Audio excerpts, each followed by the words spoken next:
Mes chers compatriotes, ce soir, à l'occasion du second tour des élections législatives, vous vous êtes exprimés démocratiquement et en nombre. Et qu'il me soit permis, à nouveau, de remercier toutes celles et ceux, élus locaux, employés municipaux, assesseurs, qui ont permis la bonne tenue de ce scrutin.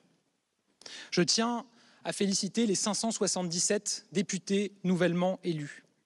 Chacun a entre ses mains une part de notre souveraineté nationale, qui est notre bien le plus cher. Tous, réunis, représentent notre nation. Mesdames et messieurs, cette dissolution, je ne l'ai pas choisie, mais j'ai refusé de la subir. Et avec nos candidats Ensemble pour la République, nous avons décidé de nous battre. Mon engagement dans cette campagne était pour moi un devoir. Dès le début de cette campagne, j'ai alerté sur 3 risques. Le risque d'une majorité absolue dominée par la France insoumise, le risque d'une majorité absolue dominée par le Rassemblement national et le risque d'une disparition du mouvement qui incarne nos idées et nos valeurs. Ces 3 risques, aujourd'hui, ont été écartés par les Français. Ce soir, aucune majorité absolue ne peut être conduite par les extrêmes. Nous le devons, je crois, à cet esprit français, si profondément attaché à la République et à ses valeurs.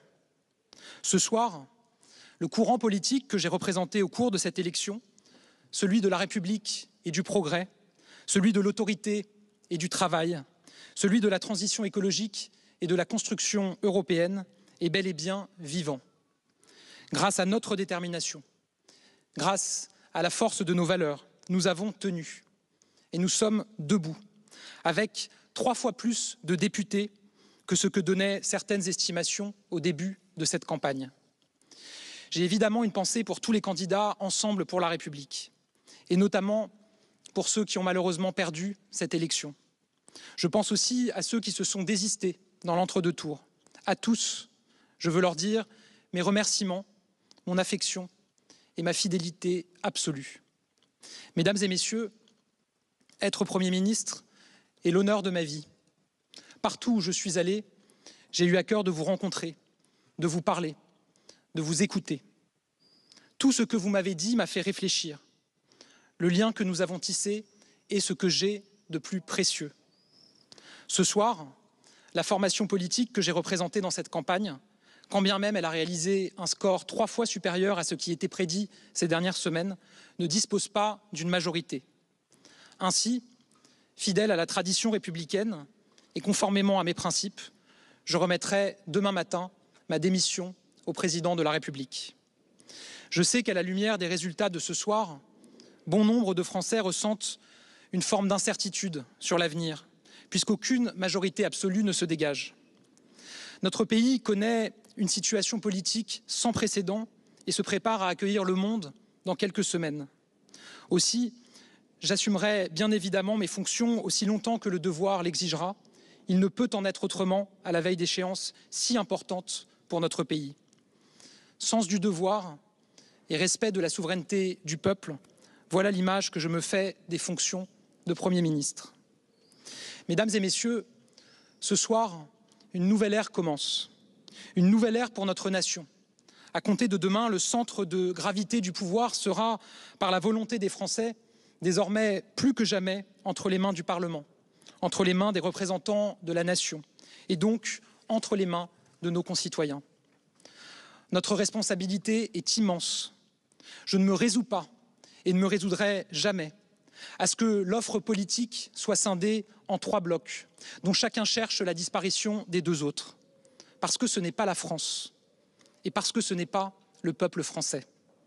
Je ne me résoudrai jamais, et plus particulièrement ce soir où l'extrême droite réalise un score historique, à ce que des millions de nos concitoyens fassent le choix de voter pour les extrêmes. À ces Français, je l'ai toujours dit et je le redis ce soir, je respecte chacun d'entre vous, quel que soit votre choix. Car il n'y a pas plusieurs catégories de Français, ceux qui auraient raison et ceux qui auraient tort, ceux qui voteraient bien et ceux qui voteraient mal.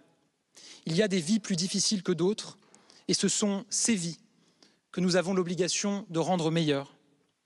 Là où je serai, j'aurai toujours le même objectif, apaiser, unir et agir. Avec une méthode claire, ne jamais trahir nos valeurs, ne jamais nous allier avec ceux avec qui nous ne partageons rien. Une nouvelle ère commence aussi pour les valeurs que nos candidats ont incarnées. Il faudra inventer quelque chose de neuf, de grand, d'utile. Pour cela, nous devrons assumer de tout remettre en question. Dès demain, notre espace politique devra se mettre au travail pour bâtir une offre politique nouvelle, penser toujours et avant tout aux Français, à leur vie, et incarner à nouveau l'espoir pour eux, avec des valeurs claires, garantir l'union et ne jamais céder à la division, incarner l'autorité tout en conservant notre humanité, agir pour la sécurité, être du côté de ceux qui croient en la France, toujours, et du côté de nos compatriotes, sans cesse. Dans cette aventure qui nous attend, celle de reprendre le flambeau de nos idéaux, je sais pouvoir compter sur le soutien de millions de Français qui refusent de voir nos valeurs disparaître. Je sais pouvoir compter sur nos députés nouvellement élus, qui m'ont dit combien nous devions changer pour répondre vraiment aux attentes qui parcourent notre pays. Toujours, nous refuserons de nous soumettre aux extrêmes, de laisser se déchirer le pays à force de nous débattre dans un chacun pour soi. Toujours, nous chercherons à apaiser face à ceux qui veulent que les esprits s'enflamment et font le jeu des populistes, des polémistes, des communautaristes. Toujours, nous chercherons à nous hisser à la hauteur de l'attente des Français. Toujours, nous resterons fidèles à nos valeurs. Mes chers compatriotes, montrons la grandeur et la force de notre pays. Montrons tout ce dont la France est capable. Montrons que nous sommes prêts à tout rebâtir, parce que nous sommes la France et que rien ne résiste au peuple français. Je vous remercie. Si vous appréciez la vidéo et le contenu que nous produisons sur cette chaîne, prenez un moment pour aimer, partagez vos réflexions dans les commentaires et vous abonner à la chaîne. Activez les notifications pour rester informé des dernières nouvelles marquantes sur notre continent. Merci d'avoir regardé et à bientôt dans notre prochaine vidéo.